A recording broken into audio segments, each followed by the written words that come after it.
తెనాలి రామలింగని ఢిల్లీ ప్రయాణం. తెనాలి రామలింగని తెలివితేటలు ఈ రాజ్యంలో అందరికీ తెలిసినవే.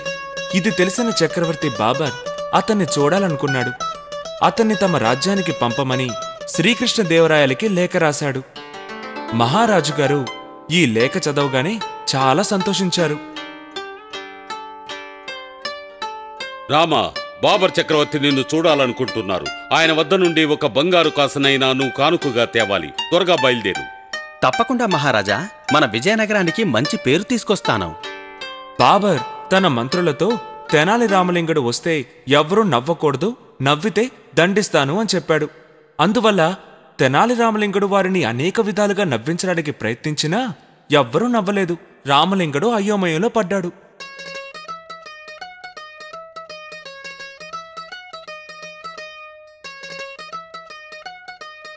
అయ్యో దేవుడా, ఈ మంత్రులందరూ ఎందుకిలా మౌనంగా ఉన్నారు? మనకు బహుమతి దొరకకుండా పోతుందా? మన మహారాజేమో కానుకలు లేకుండా రాకూడదు అన్నారు.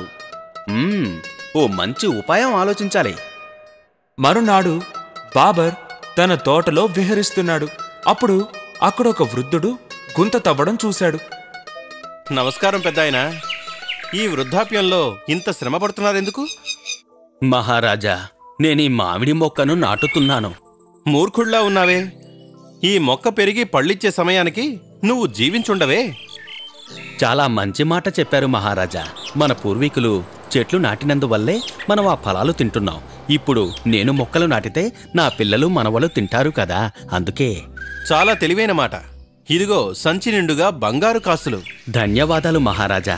సాధారణంగా మొక్క నాటి ఫలాల కోసం ఎంతో కాలం వేచి ఉండాలి అంటారు. కానీ నాకు మొక్క నాటిన తక్షణమే ఫలాలు బంగారు కాసుల రూపంలో దొరికాయి. అరే, చాలా తెలివిగా మాట్లాడుతున్నావే. ఇదిగో మరో సంచి నిండా బంగారు కాసులు. మొక్క నాటిన వాడికి ఒకే ఒకసారి ఫలాలు దక్కుతాయి అంటారు. కానీ నాకు మొక్క నాటిన రోజే 2 సార్లు బహుమతి దొరికింది.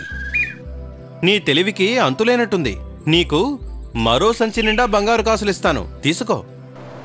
రామలింగడు తాను వేసుకున్న మారువేషాన్ని తీసేశాడు. రామా, మారువేషం వేసుకున్నది నువ్వా? అవును చక్రవర్తి, మా మహారాజు ఒక సంచి బంగారు కాసులైనా గెలిచి రావాలి అన్నారు. కానీ ఇప్పుడు నా వద్ద 3 సంచులున్నాయి. రామలింగడి తెలివితేటల్ని మెచ్చుకుని బాబర్ చక్రవర్తి అతనికి అనేక బహుమతులిచ్చాడు.